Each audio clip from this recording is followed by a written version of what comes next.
and welcome back. Today is gonna be a fun video. We are gonna play with some new colorful blue shadows from the Jeffree Star Cosmetics Blue Blood palette. This actually arrived a few days ago and I'm just now finally sitting down to film with it. I did pick up two items from the entire collection. I got the Blue Blood palette and the mini Blue Blood Velour liquid lipstick bundle. Both of these items just really called out to me, so I had to pick up both. I did already post a video on this little collection here. I will put a little boop up to that one in case you want to check it out. I posted a few days ago doing a full lip swatch talking about these ones. Today I am gonna be using them in a different way. I'm gonna be using these to create some cool looking liner, I'm thinking. I have some inspiration in my head. That's usually how it goes. We'll see if I can execute it. Now that we have talked about the liquid lipsticks, let's move on to the Blue Blood palette. And I mean, the outside of both of the packaging is freaking beautiful. As soon as I saw that it was gonna be a coffin, I had to buy it. During this review, I'm gonna have to try to keep the packaging out of my mind. It's gonna be all about the formula, not the packaging, not how cool it looks. It's about how the eyeshadows perform. So let's just get closer here. This is the Blue Blood palette, which retails for $52. And oh my gosh, she is a beauty. There are 18 shades of mattes and metallics. There is also some pressed pigments. There is actually a disclaimer on the back of the unicorn you get with it. There is no information on the back of this box, so if you want the ingredients to any of the shadows, it's going to be on the outside of this. And on the back here, there is a little attention sign that says, "Untouchable Blue Monday and Ocean Ice are not intended for use around the immediate eye area," which lets me know that those three shades are going to be the pressed pigment. So the three shades that are the pressed pigment is going to be this shade up here, Untouchable, and it was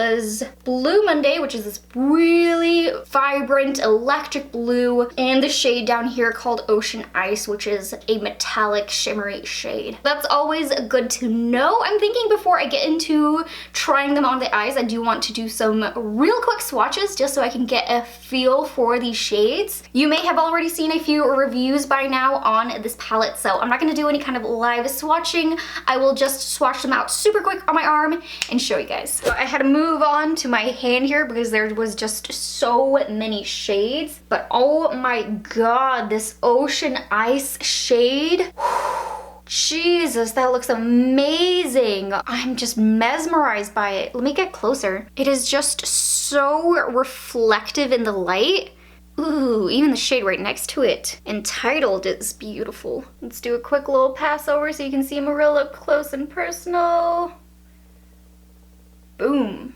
Those swatches do make me even more excited about this palette, but it also makes me even more confused to the look I want to do. I just wish I could pack them all on my eyes. Oh man, all right, I think all I have to do is just start playing with shadows. Let me get you closer. I think the shade I want to get started with is Mint Tea. Oh, but first I need some eyeshadow primer. Can't believe I almost forgot about this step. So let me just load up the lids with the Urban Decay Eyeshadow Primer Potion in Eden. All right, now that we are properly primed, I'm gonna go in with that Mint Tea shade. I'm taking that on my Luxie 121 Mini Tapered. I'm just gonna be blending this all the way through the crease. Now making sure I really fluff it up because I'm gonna be doing a cut crease graphic liner look. So I do want to take the shadow up kind of high. There's a teeny bit of fallout with the shadow, but not too bad. The next shade I want to take is Blue Blood right here. Oh no, I'm ruining the crown. There is quite a bit of fallout when you do swirl your brush around. There is some powder that rains down. But I'm gonna be using the Sigma E36 brush to start working this in the crease just slightly below where we put Mint Tea. I'm still putting it fairly high, but slightly below that shade. And continuing out with that little swoop right here on the edge. And then just bringing that shade all the way in. I think those two shades actually look really pretty mixed together. Then I want to squeeze on on even more colors. So I have at least 2 more in mind that I want to play with, and that is going to be this shade. Oh, I wasn't even in frame, my bad. Flourishing right over here. And I'm gonna go in with a little bit more of a detail brush. This is the Sigma E30. And I just want to use this brush first to kind of pack on that color. And then I will go back in with the other brush and blend it out. So see, I'm gonna grab my color switch, grab the previous brush, make sure all that color is off. And then I will kind of run it along here and blend that. Now I want to go in with Blue Monday, which is this electric blue that is one of the pressed pigments. So I'm gonna be kind of gentle with this. I'm gonna be using my E17, and where I'm thinking I'm gonna start cutting things out just slightly above it, I'm gonna start tracing this shadow and creating that kind of initial cut. And I'm doing this so I have a little bit of a guide when I am going through and cutting, so I can kind of see and match things up on each side. And then I'll also put a little bit more pigment down and fluff it upwards. And then to help things blend out, you could always take a little bit more of that previous shadow you just used, which is the Flourishing shade. So I just picked up a little bit more of that shade and I'm just blending it over. And sometimes the pressed pigments are really difficult to work with, and you do get the patchiness. Sometimes when you blend over them, the shade can disappear, but I'm still seeing a lot of that shade in the crease here, so that's really nice. Okay, I think we're ready to cut. Let's take my handy dandy Tarte Shape Tape. And I'm gonna take my teeny tiny little concealer brush. This one is by Sephora. It came in a kit I got years and years ago. But I mean, you use any tiny concealer brush you have on hand. I have to stop talking now because this is like doing liner. I can't talk when I'm doing that, so I'm gonna have to speed this part up.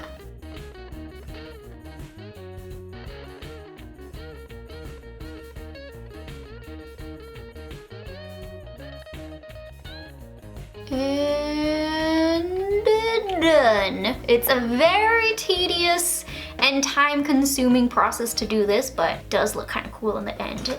Time for a fun part. That is almost as difficult. Let's see, I'm dipping into, I'm so used to working with eyeshadow palettes here. I'm gonna be taking the little lip bundle here, and I'm gonna figure out which color I want to put in between this cut crease. It's gonna be a double cut crease. I don't want anything too dark. I don't want anything maybe too light. Okay, I've settled on it. I think I'm gonna take the shade Diamond. I'm gonna plop a little bit on the back of my hand here. This always happens. This is the B12 bent liner brush. So again, I'm not gonna be able to talk. I need to focus.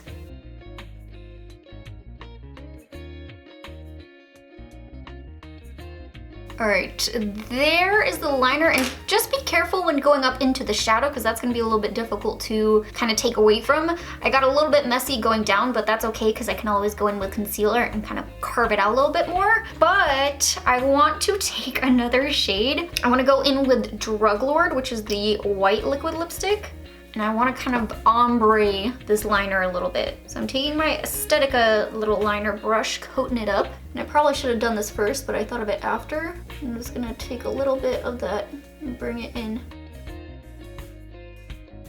And as I'm continuing out with the liner and kind of running out of the product a little bit, it's starting to work together with liner, so it's starting to create a little bit of an ombre all on its own. I might just take my little pencil brush though and kind of run it over it to help give that ombre effect and work these colors together. Oh yeah, that looks cool. The next step I'm gonna do is actually take more of the Blue Monday shade with the E17, and I'm gonna clean up the liner on the bottom. So we're done with the top half for now. One of the things with putting concealer over top, make sure you don't have any creases going on. All right, now taking that shade. I was just about to go in with it, and I think really quickly, I want to set that concealer before it creases. And I want to take this white cream shade over here called Wealthy on the E60 brush, but I mean, you can use any fluffy eyeshadow brush. I just don't want it to remain super tacky from that concealer. Oh yeah, and this is a good little base shade. All right, now we're ready.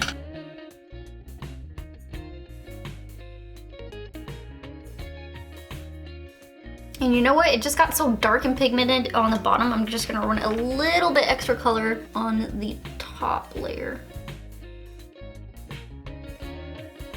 There we go. Now let's continue on with the eyeshadow look. I'm gonna do this eye later off camera, so let's just keep going with this one. I'm just gonna take more of that shade Blue Monday, but this time on the E45 brush, and I'm just gonna start packing that color right in the outer edge here. Kind of connecting it up, being very careful. I don't wanna bring it into that double cut crease liner, graphic liner look that I did. And you know what, this is gonna turn into a halo because I'm also gonna put it on the inner corner here.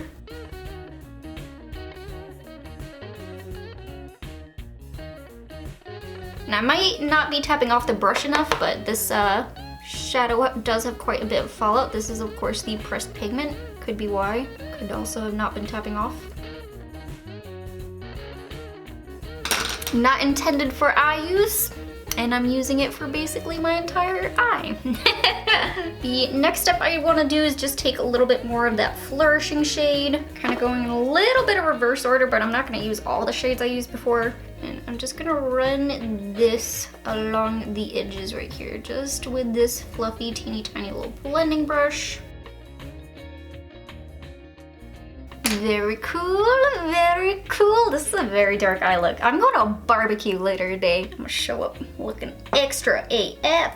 I think I'm gonna take Crystal Flesh, which is this shade right here, and the shade Diamond. I'm gonna take Crystal Flesh first. Just pack that right in the center, and I'm just using my fingertip to do so. Maybe it would have been smarter to use a brush. Wow, this is dry, so that's really good pigment. I wonder what it looks like wet. Let me just take more of that. Wow, it picks up so much product. Ooh, gorgeous.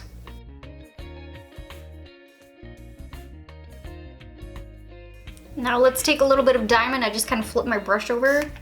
Okay. Get that a little spritz.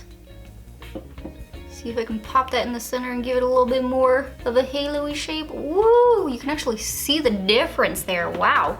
I mean, at this point, I'm just really playing with these shadows. I'm hoping it looks good in the end. Gosh, I love that. I'm gonna take a little bit more flourishing with that same blending brush. I'm just gonna run it along these shimmery edges here. Make sure we're all blended. Those shimmery shades are magnificent though. And then I think some final steppage. Let's do a little brow highlight. This might be too large, but it's the only pencil brush I have left. I'm gonna take some of that, not the diamond shade, it's called Cullinan. I'm gonna pop some of that right in this inner corner.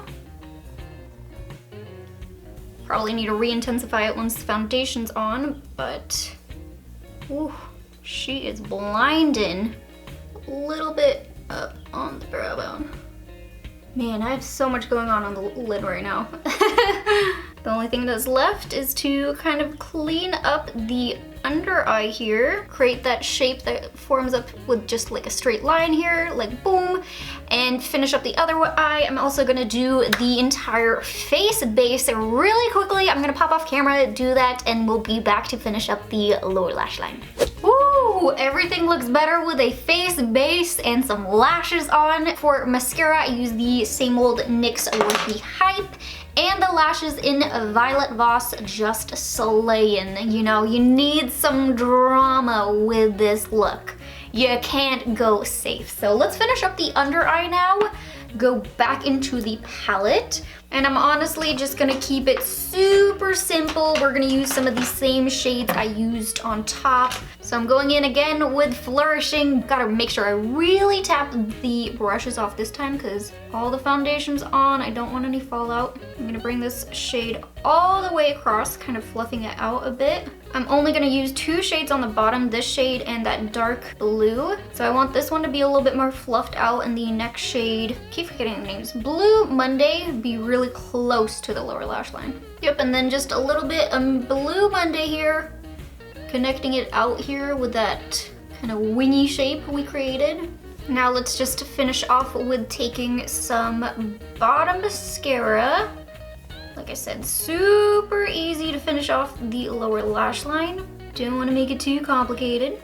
And then let's add a little bit more of that Clinton shade just to highlight the inner corner since that kind of went away with foundation. So here it is, the completed blue-blooded eyeshadow look. Alright, now that the look has been fully created, let me give you my final first impressions, thoughts on the Blue Blood palette. So I didn't get a chance to use every single shade in here. I mean, there are 18. There was no way I could pack every single shade onto my lid. I did use 7 out of the 18 though, so I think that's a pretty decent amount for a first eye look. Putting aside the packaging and everything like that, talking about only the formula and the shades that are in here, I have to say that I do really enjoy the color scheme. I think it's a beautiful blue story, and I get very excited and creative when I look at it. I mean, there's so many looks that I want to do with this. You can really just let your imagination run wild with it. As far as the formula goes, I was really impressed with the pressed pigment. I only got to test one of the 3, which is the Blue Monday. Normally, I'm not a big fan of pressed pigments. I will work with them if they are in a palette, but I don't specifically go out and look for pressed pigments. They are a little bit more tricky to work with and you have to really build them up. But I had an easy time working with Blue Monday all over the lid. I didn't have to keep going back and forth, and then one area loses some color, I have to go back in with a little bit more. It just applied really evenly and I wasn't getting frustrated with it, which was really, really nice. So I was happy with the pressed pigment formula. It does stain quite a bit though. I had gotten some on my hands and it is turning my fingertips blue and my hands are blue. So you have to be kind of cautious when working with these shades, especially, you know, with your clothing and things. But for the other shades, I mean, the shimmery shades are gorgeous. They feel like butter, they apply like butter, they go on so pigmented, and so do all of the matte shades. I really enjoy this palette. Oh, and one thing that you might want to keep in mind is that there is a little bit of fallout with different shades. I know that is a big turnoff for a lot of people when you have to do your eyeshadow look first and then the foundation, because some people like to do it just all in one. So keep that in mind. Oh, and one more thing. It is a kind of a pricey palette. It's $52. If you divide the price into the shades, you know, you get 18 shades in here, it works out to be about $2.89 per pan, which if you think about it like that, honestly isn't too bad. At least you're, you know, getting your money's worth here, and it's not like $15 a shade or anything crazy like that. So I mean, that's the way I like to think of it. So if you're looking at it and you're really intrigued by it, you want it, you know, I say splurge and go for it, because I'm very happy with that palette. So I really hope that you guys enjoyed this video and this tutorial review on the Blue Blood eyeshadow palette. If you did, please don't forget to hit that like button, subscribe to my channel, and hit that little bell button, and I'll see you guys in my next video. Bye!